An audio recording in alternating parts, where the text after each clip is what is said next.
ശരിക്കും real lady big boss Ansiba Hasan പുറത്തിറങ്ങിയതിന് ശേഷം ആ ഒരു നിങ്ങളുടെ ഒരു ഫ്രണ്ട്ഷിപ്പ് കണ്ടിന്യൂ ചെയ്യുമോ? ഭയങ്കര ഇന്നസെന്റ് ആണ്. ഒരു ടീനേജ് ബോയ്സിന്റെ ഒക്കെ ഒരു ഇന്നസെൻസ് ഉണ്ടല്ലോ, അതാണ്. നിങ്ങളുടെ ആ ഒരു ഫോട്ടോ ആ ബെഡിന്റെ ബാക്കിൽ ഇപ്പോഴും വെച്ചിട്ടുണ്ട്, അത് കണ്ടായിരുന്നോ? ഫോട്ടോ കൊടുക്കാത്തായിരിക്കും, അവിടെ വെച്ചായിരിക്കും നോക്കാൻ വേണ്ടി. പാവം, എനിക്കത് കണ്ട ഭയങ്കര വിഷമായി. ഞാനേ എന്റെ HR ഉണ്ട്, അപ്പൊ ഞാൻ മാഡത്തിന് കൊടുക്കാം. ഹലോ ഹലോ, ഒരുപാട് നന്ദി.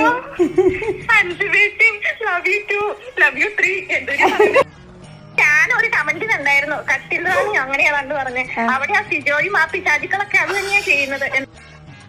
കാട്ടുതീ എന്ന് പറഞ്ഞ് വന്ന ഒരാൾ അവിടെ കിടന്ന് കുടുംബങ്ങളൊക്കെ ആയിട്ട് ഇങ്ങനെ ചിൻഡോ ചേട്ടൻ എനിക്ക് തോന്നുന്നു ചിന്തപ്പൻ അത്രയും ഒരു ഫ്രീഡത്തോടു കൂടി വിളിക്കുന്ന ഒരാൾ അൻസിബയായിരുന്നു. ശ്രീധുവിനെ ക്യൂട്ട്നെസ് എല്ലാരും പറയുമ്പോ ഞാൻ പറയും, ശരിക്കും പറഞ്ഞ ശ്രീധുവിനെ കാണും ക്യൂട്ട്നെസ് ചിന്തപ്പനാണ്. കൊറേ ഫാൻസ് വന്നിട്ടുണ്ട് അൻസിബയുടെ ബ്രദറിന്. ആള് പിന്നീട് വന്നതിന് ശേഷം അതിനെ കുറിച്ച് ഡിസ്കസ് ചെയ്തു. പറയാറുണ്ടാണോ നിനക്ക് ഭയങ്കര ഫാൻസ് ആയല്ലോ, അതുപോലെ ഉമ്മയ്ക്കും ഭയങ്കര ഫാൻസ്. അൻസിബയോടുള്ള ദേഷ്യമൊക്കെ ഇപ്പൊ പോയല്ലോ അല്ലേന്ന് ഫോട്ടോ വെച്ചിട്ട്. അപ്പൊ ഞാൻ എടാ കൊള്ളാലോ, നിനക്ക് ഭയങ്കര ഫാൻസ് ആയല്ലോ. 15 വയസ്സ് മുതൽ ഞങ്ങൾ ഈ 5 മക്കളെ അങ്ങനെ ഒരു ഫാമിലി നോക്കാൻ തിരഞ്ഞെടുക്കപ്പെടുക എന്നുള്ള ഒരു ഭാഗ്യമാണ്. ഈ ലോകത്ത് പലരെയും തിരഞ്ഞെടുത്തിട്ടുണ്ട് ദൈവം. അങ്ങനെയുള്ളവരൊക്കെ ഭാഗ്യവാന്മാരും ഭാഗ്യവതികളുമാണ്. ആ ഒരു എവിക്ഷൻ അൺഫെയർ ആയിരുന്നു എന്ന് തോന്നിയിട്ടുണ്ട്. ഓൾറെഡി കല്യാണം ഫിക്സ് ചെയ്ത ആള് പിന്മാറി, ആ ഒരു ഇഷ്യൂസ് ഒക്കെ നടക്കുന്നുണ്ടല്ലോ. ജാസ്മിൻ പുറത്തിറങ്ങി ഇപ്പം ആ കുട്ടിക്ക് താങ്ങാൻ പറ്റാത്ത അല്ലെങ്കിൽ വളരെയധികം സൈബർ അറ്റാക്ക് നേരിട്ടാല് ഒരു വ്യക്തി എന്ന നിലയിൽ അൻസിബ എങ്ങനെയാ? അതേപോലെ ഉറപ്പായിട്ടും ഞാൻ ജാസ്മിനെ സപ്പോർട്ട് ചെയ്യും. നിങ്ങൾ നേരിട്ട് എന്തെങ്കിലും പ്രശ്നം ഉണ്ടെങ്കിൽ അപ്പോൾ അത് പറയാം, അല്ലെങ്കിൽ ആ ഒരു സമയത്ത് അതിനെന്താണോ വേണ്ടതെന്ന് വെച്ചാൽ ചെയ്യാം. അല്ലാതെ വേറൊരു പ്ലാറ്റ്ഫോമിൽ കയറിയിട്ട് ഒരാളെ സൈബർ അറ്റാക്ക് ചെയ്യുമ്പോൾ അതൊരു... ഹായ് ഹലോ, എല്ലാവർക്കും വെറൈറ്റി മീഡിയയുടെ പുതിയൊരു ചർച്ചയിലേക്ക് സ്വാഗതം. ഞാൻ Mastani and this is our show Masti with Mastani. ഇന്ന് എൻ്റെ കൂടെ ഉള്ളൊരു ഗസ്റ്റിനെ കുറിച്ച് പറയുകയാണെങ്കിൽ ഞാൻ വളരെ ഹാപ്പിയാണ്. കാരണം നമ്മുടെ ഒരു ഫേവറേറ്റ് ബിഗ് ബോസ് കണ്ടസ്റ്റൻ്റ് ആണ്. എൻ്റെയും പേഴ്സണൽ ഫേവറേറ്റ് ആണ്. എൻ്റെ വീട്ടിൽ എൻ്റെ ഉമ്മയൊക്കെ ഇദ്ദേഹത്തിൻ്റെ വളരെ വലിയൊരു ഫാനാണ്. എന്നോട് വരുന്നപ്പോൾ തന്നെ കുറേ അന്വേഷണമൊക്കെ പറയാനിങ്ങനെ ഏൽപ്പിച്ചിട്ടുണ്ടായിരുന്നു. സോ നമ്മുടെയൊക്കെ ഫേവറേറ്റ്, നമ്മുടെയൊക്കെ വീട്ടിലെ കുട്ടി എന്നുള്ളൊരു ടാഗ് ലൈനോട് കൂടി ഇപ്പോൾ ഇവിടെ ഇരിക്കുകയാണ് നമ്മുടെ സ്വന്തം അൻസിബ ഹസനാണ്. Hello, welcome to the show. നമസ്കാരം. ഫസ്റ്റ് ഓഫ് ഓൾ എൻ്റെ ഉമ്മ ഭയങ്കര വലിയ ഫാനാണ്. ഞാനിങ്ങോട്ട് അൻസിബ ആണ് ഇൻ്റർവ്യൂ എന്ന് പറഞ്ഞപ്പോൾ തന്നെ പുള്ളിക്കാരി അവളോട് അങ്ങനെ ചോദിക്കണം, അവളോട് ഇങ്ങനെ ചോദിക്കണം, അവളോട് വിഷമിക്കരുതെന്ന് പറയണം, അവളാണ് റിയൽ വീൽ, അങ്ങനെ കുറേ കാര്യങ്ങൾ പറയാൻ ഏൽപ്പിച്ചിട്ടുണ്ടായിരുന്നു. അപ്പം first of all how do you feel now? എന്താ തോന്നുന്നു? ഹാപ്പിയാണോ? ഫ്രഷ് എയർ ഉണ്ട്, ഹാപ്പിയാണ്. എങ്ങനെയുണ്ട് ആ ഒരു ബിഗ് ബോസിലെ റഷൊക്കെ കഴിഞ്ഞ് പുറത്തിറങ്ങി ഇന്റർവ്യൂസ് പ്രൊമോഷൻ എല്ലാം കഴിഞ്ഞ് ഇങ്ങനെ ഫ്രീ ആയിട്ട്? കുറേ ഇന്റർവ്യൂസ് ഒന്നും ഇല്ല, കുറച്ച്. പിന്നെ ഇറങ്ങി കഴിഞ്ഞപ്പോൾ ഇത്രയും പേർക്ക് എൻ്റെ അടുത്ത് ഒരു സ്നേഹം ഉണ്ടല്ലോ, എന്നെ ഇഷ്ടമായല്ലോ എന്നൊക്കെ അറിഞ്ഞപ്പോൾ ഭയങ്കര സന്തോഷമായി. അതെ അല്ലേ? എനിക്ക് തോന്നുന്നു ഇപ്പോൾ ബിഗ് ബോസ് എന്ന് പറയുന്ന ഒരു ഷോയിൽ നമ്മളിപ്പം ഒരു ഫസ്റ്റ് വീക്ക് വരെയൊക്കെ ആൾക്കാർക്ക് ഒന്ന് ആക്ട് ചെയ്തൊക്കെ നിൽക്കാൻ പറ്റുള്ളൂ, പിന്നെ അങ്ങ് റിയൽ സ്വഭാവം പുറത്തു വരും. അപ്പോൾ സ്റ്റാർട്ടിങ് മുതൽ ഇന്ന് നമ്മൾ ഇറങ്ങുന്ന ആ ഒരു ദിവസം വരെ അൻസിബ കറക്റ്റായിരുന്നു, യാതൊരുവിധ ചേഞ്ചസും ഉണ്ടായിരുന്നില്ല. ബിഹേവിയറിലാണെങ്കിലും എല്ലാത്തിലും. എനിക്ക് ഏറ്റവും കൂടുതൽ ഹൈലൈറ്റ് രാവിലെ കുളിച്ചൊരുങ്ങി അത്രയും ഹൈജീനായിട്ടാണ് അൻസിബയെ നമ്മൾ ആ ഡാൻസിലൊക്കെ കാണാൻ പറ്റുന്നത്. അത്രയും എനർജി ആയിട്ട് ഡാൻസ് ചെയ്യുന്ന ഒരു അൻസിബ. ആ ട്രോൾസും ആ വീഡിയോസൊക്കെ കണ്ടായിരുന്നു ഇറങ്ങി? കുറച്ചൊക്കെ ഞാൻ കണ്ടു. ഞാനങ്ങനെ ഡാൻസർ ഒന്നും അല്ല ശരിക്കും. ആണോ? പക്ഷെ ആ ഒരു ഫ്രെയിം, ഒരു സ്പേസ് അവിടെ ഉണ്ടായിരുന്നു. അത് ഞാൻ അവിടെ പോയിട്ട് ഡാൻസ്, എനിക്ക് ശരിക്കും പറഞ്ഞു കഴിഞ്ഞാൽ അവിടെ ചെന്നിട്ട് എനിക്ക് ഏറ്റവും മനസ്സമാധാനമുള്ളൊരു സമയം എന്ന് പറഞ്ഞാൽ മോർണിംഗ് ഡാൻസ് അല്ലെങ്കിൽ മോർണിംഗ് ആ സോങ് ആണ്. അപ്പം ഞാൻ നേരത്തെ എഴുന്നേറ്റ് കുളിച്ച് റെഡി ആയിട്ടിരിക്കും. അപ്പോൾ പാട്ട് വരാൻ വേണ്ടി വെയിറ്റ് ചെയ്യും. പാട്ട് വരുമ്പോൾ ഭയങ്കര സന്തോഷമാണ്. എനിക്ക് പാട്ട് വരുമ്പോഴാണല്ലോ നമുക്ക് റിലാക്സേഷൻ ഉണ്ടാവുന്നത്, എല്ലാം മറന്നിട്ട്. അത് ഞാൻ മാക്സിമം നിൽക്കും. പിന്നെ ഞാൻ അധികം ഒറ്റയ്ക്കായിരിക്കും ഡാൻസ് കളിക്കുന്നുണ്ടാവുക. അപ്പം ഞാൻ ചെല്ലും, ബാക്കിയുള്ളവർ കളിക്കുമ്പോൾ ഒന്നുകിൽ എനിക്കത് ഫോളോ ചെയ്യാൻ പറ്റൂല, അല്ലെങ്കിൽ ഞാൻ അത് കളിച്ചത് സെയിം ഞാൻ കളിക്കേണ്ടത്. അപ്പം എനിക്ക് ഒറ്റയ്ക്ക് എക്സ്പ്രഷനൊക്കെ ഇട്ട് സ്വന്തമായിട്ട് കളിക്കാൻ ഞാൻ എവിടെയെങ്കിലുമൊക്കെ പോയി കളിക്കും. പക്ഷെ അത് ഇറങ്ങിയതിനു ശേഷം അതിന്റെ വീഡിയോസ് ഒക്കെ കണ്ടായിരുന്നു? കുറച്ചൊക്കെ കണ്ട്. വളരെ റിലാക്സ്ഡ് ആയിട്ട് ഇങ്ങനെ എവിടെ ശ്രദ്ധിക്കാതെ ഡാൻസ് ചെയ്യുന്നത്. ഞാൻ അപ്പോഴാണ് ആക്ച്വലി റിലാക്സ്ഡ് ആവുന്നത്. നമ്മളെപ്പോഴും റിലാക്സ്ഡ് ആവാൻ വേണ്ടി നമുക്ക് ഇഷ്ടപ്പെട്ട പാട്ടുകൾ കേൾക്കും. അവിടെ ആകെ ഉള്ള ഒരു ഓപ്ഷൻ ഇതാണ്. പിന്നെ ഉണ്ടായത് വൈൽഡ് കാർഡ് എൻട്രീസ് വന്നപ്പോൾ ഉണ്ടാക്കിയ പാട്ടാണ്. അപ്പോഴും ഞാൻ പോയി ഡാൻസ് കളിച്ചിട്ടുണ്ടായിരുന്നു. കാരണം പാട്ട് വരുമ്പോൾ നന്നായിട്ട് റിലാക്സ് ചെയ്യാൻ പറ്റും. ഓക്കെ. ഈ രാവിലെ ഇപ്പൊ ഇത്രയും നേരത്തെ അവിടെ സമയമൊന്നും അറിയില്ല, അപ്പൊ എങ്ങനെ ഇത്ര നേരത്തെ എണീറ്റ് കുളിച്ച്? കാരണം ഒരു കണ്ടസ്റ്റന്റ് നമ്മൾ അങ്ങനെ കണ്ടിട്ടില്ല. എനിക്ക് തോന്നുന്നത് ഞങ്ങൾ ലൈറ്റ് നോക്കും. ഞാൻ മാത്രല്ല കേട്ടോ, അഭിഷേകും നേരത്തെ എണീക്കും, സായി നേരത്തെ എണീക്കും. അപ്പോൾ എണീറ്റിട്ട് ഇങ്ങനെ ജസ്റ്റ് പുറത്തേക്ക് നോക്കും. അപ്പോൾ ലൈറ്റ് ഇങ്ങനെ വരുമ്പോൾ നമുക്ക് മനസ്സിലാവുമല്ലോ നേരം വെളുത്തുനിന്ന്. ആ ലൈറ്റ് നോക്കിയിട്ടാണ് പിടിക്കുന്നത്. അപ്പോൾ ലൈറ്റ് ഇങ്ങനെ ഒരു ലൈൻ വന്നോ 2 ലൈൻ വന്നോ അങ്ങനെ ലൈൻ നോക്കും. ഓക്കെ. അപ്പോൾ ലൈറ്റ് ഒരു 2 ലൈനൊക്കെ ആയി കഴിഞ്ഞാൽ 3ാമത്തെ 4ാമത്തെ ലൈൻ ആകുമ്പോഴത്തേക്ക് പാട്ട് വരുമെന്ന് കണ്ടുപിടിച്ചു. അപ്പോൾ ആ ലൈറ്റ് നോക്കിയിട്ട് പിടിച്ചു വെച്ചു. അപ്പോൾ പിന്നെ ആ ലൈറ്റ് നോക്കും, എന്നിട്ട് എഴുന്നേൽക്കും, പോയി കുളിക്കും. ഓക്കെ. ഇപ്പം ഒരു ആക്ട്രസ് എന്നതിലുപരി ഒരു ആക്ട്രസ്സായിട്ട് അൻസിബ ഹസൻ എല്ലാവർക്കും അറിയാം. ഇപ്പം ലാലേട്ടൻ്റെ മകളായിട്ട് അഭിനയിച്ചു. ഒരു മൈൽ സ്റ്റോൺ തന്നെയാണ് ആ ഒരു ക്യാരക്ടർ. എല്ലാവരും എടുത്തു പറയുന്ന ഒരു ക്യാരക്ടറാണ്. പക്ഷെ ഇപ്പോൾ ബിഗ് ബോസിൽ പോയതിന് ശേഷം വന്നൊരു അൻസിബ ഹസന് ശരിക്കും നമ്മുടെ വീട്ടിലെ കുട്ടി അല്ലെങ്കിൽ എൻ്റെ മകൾ എന്നുള്ളൊരു ടാഗ് ലൈനോട് കൂടി ഇപ്പോൾ കുറേ ആൾക്കാർ തിരിച്ചറിഞ്ഞിട്ടുണ്ടായിരുന്നു. പിന്നെ കുറേ പറയുന്നുണ്ട് ശരിക്കും real lady big boss Ansiba Hassan ആയിരുന്നു എന്നൊക്കെ പറയുന്നുണ്ട്. എന്താ അതിനെക്കുറിച്ചൊക്കെ പറയാനുള്ളത്? നമ്മൾ സിനിമയിൽ ഇപ്പോൾ വരുമ്പോൾ ആഗ്രഹിക്കുമല്ലോ, മസ്താനി ആണെങ്കിൽ ഈ ഫീൽഡിൽ വരുമ്പോൾ ആഗ്രഹിക്കുന്നത് എന്നെ ഒരുപാട് പേർക്ക് ഇഷ്ടമാവണം, അതല്ലേ? നമുക്ക് എത്ര പൈസ കൊടുത്താലും ഇഷ്ടം കിട്ടൂല. അതൊരു വലിയ കാര്യമാണ്. വേറെ എല്ലാം പൈസ കൊടുത്താൽ കിട്ടുമായിരിക്കും, പക്ഷെ സ്നേഹം കിട്ടൂല. അത് ഉള്ളിൽ നിന്ന് വരണം. ചിലപ്പോൾ ഒരാൾക്ക് 2 കോടി കൊടുത്തിട്ട് എന്നെ സ്നേഹിക്കും എന്ന് പറഞ്ഞാൽ പ്രിട്ടൻഡ് ചെയ്യാനേ പറ്റുള്ളൂ, സ്നേഹം വരൂല. അപ്പോൾ ഇത്രയും പേരുടെ സ്നേഹം കിട്ടുക എന്നുള്ളതാണ് ലൈഫിൽ ഏറ്റവും വലിയൊരു അച്ചീവ്മെൻ്റ് ആയിട്ട് ഞാൻ കാണുന്നത്. അപ്പോൾ ബിഗ് ബോസിൽ ഇപ്പോൾ വിന്നർ ആവാൻ പറ്റിയിട്ടില്ലെങ്കിലും അതിനേക്കാളും ഞാൻ വാല്യൂ ചെയ്യുന്നുണ്ട്. എനിക്ക് ഇതുവരെ കിട്ടാത്തൊരു സ്നേഹവും സപ്പോർട്ടാണ് ഇപ്പോൾ കിട്ടുന്നത്. ഇപ്പം സ്റ്റാർട്ടിങ്ങിൽ ഇപ്പോൾ പറയുമല്ലോ കുട്ടി ഇപ്പം അൻസിബ ആക്ട് ചെയ്യുകയാണോ അല്ലെങ്കിൽ റിയൽ ഇങ്ങനെ ആണോ, ആ കുട്ടി അങ്ങനെ ആണോ എന്ന് ചോദിച്ച ആൾക്കാരെ കൊണ്ട് ആ കുട്ടി അങ്ങനെയാണ് എന്ന് അൻസിബയ്ക്ക് പറയാൻ സാധിച്ചു. അതായത് ആ ക്യാരക്ടറിൽ എന്താണോ വീട്ടിൽ നിന്ന് പഠിച്ചിട്ട് പോയത് അത് കറക്റ്റ് അവിടെ ചെയ്ത ഒരു കുട്ടിയാണ്. അപ്പോൾ തിരിച്ചിറങ്ങിയപ്പോൾ ആ പ്രേക്ഷകരുടെ ആ റെസ്പോൺസ് എനിക്ക് തോന്നുന്നു ഒരുപാട് മെസ്സേജുകളും കോൾസ് ഒക്കെ വന്നിട്ടുണ്ടാവും. എനിക്ക് മനസ്സിലായ കാര്യം, നമ്മൾ എവിടെ പോയാലും നമ്മളായിട്ട് നിൽക്കുക. അത് നമ്മൾ റൈറ്റ് ഓർ റോങ്, നമ്മളായിട്ട് നിൽക്കുക. അതിന് ആ ഒരു ജെന്യൂനിറ്റിക്ക് ഭയങ്കര വാല്യൂ ആണ്. ഈ ഫസ്റ്റ് എയർപോർട്ടിൽ വന്നതിന് ശേഷം പറയണ കേട്ടു ദൃശ്യത്തിന് ശേഷം ഇത്രയും വലിയൊരു വരവേൽപ്പ് കിട്ടുന്നത്. എന്തായിരുന്നു ആ ഒരു ഫീൽ? കാരണം ഇത്രയും മീഡിയാസും ഇത്രയും ആൾക്കാരും, ശരിയാണ് മീഡിയാസ് കുറച്ച് പേര് വരും, പിന്നെ നമ്മളെ വിളിക്കാൻ ആൾക്കാർ വരും, പക്ഷെ അതിലാണ് കുറേ ആൾക്കാരുണ്ടായിരുന്നില്ലേ വെൽക്കം ചെയ്യാൻ? കുറേ പേരുണ്ടായിരുന്നു. അപ്പം ഞാൻ രാത്രി തന്നെയാണ് വന്നത്. അപ്പം രാത്രിയായിട്ട് പോലും കുറേ പേര് വന്നു. അതൊരു വല്ലാത്തൊരു ഫീലായിരുന്നു. കാരണം ദൃശ്യത്തിൻ്റെ മുന്നേ ഞാൻ കുറേ മൂവീസൊക്കെ ചെയ്തിട്ടുണ്ട്, തമിഴിലൊക്കെ നായികയായിട്ട് ചെയ്തു, പക്ഷെ കറക്റ്റായിട്ടുള്ളൊരു റിലീസില്ല, ഒന്നുമില്ല. ഇന്നത്തെ ചിന്താവിഷയത്തിലാണ് ഞാൻ ആദ്യമായിട്ട് അഭിനയിച്ചത് ഒരു സീനിൽ. അപ്പോൾ ആഗ്രഹമുണ്ട് നല്ല പടം കിട്ടണം, എല്ലാവരും എന്നെ അറിയണം. ഞാനിങ്ങനെ പ്രാർത്ഥിക്കുമായിരുന്നു എല്ലാവരും കാണണം, ഒരു സിനിമയെങ്കിലും ഞാൻ ചെയ്യണമെന്ന്. അങ്ങനെ പ്രാർത്ഥിച്ചിട്ട് കിട്ടിയതായിരിക്കും ചിലപ്പോൾ ദൃശ്യം. അപ്പോൾ അതിന് ശേഷം എനിക്ക് അത്രയും നല്ലൊരു ക്യാരക്ടർ പിന്നെ ലൈഫിൽ കിട്ടിയിട്ടില്ല. അപ്പോൾ അത് കഴിഞ്ഞ് വീണ്ടും ദൃശ്യം 2 വരേണ്ടി വന്നു എനിക്ക് നല്ല ക്യാരക്ടർ കിട്ടാൻ. അത് കഴിഞ്ഞിട്ട് പിന്നെ 1 ഇയർ കഴിഞ്ഞിട്ടാണ് CBIയിൽ ഒരു വേഷം ചെയ്യാൻ പറ്റിയത്. അപ്പോൾ എനിക്ക് നല്ല ക്യാരക്ടേഴ്സ് കിട്ടാൻ ഭയങ്കര ആഗ്രഹമാണ്. അപ്പോൾ അത് കിട്ടുമ്പോഴാണ് നമുക്ക് ഒരു അക്സെപ്റ്റൻസ് വരുന്നത്.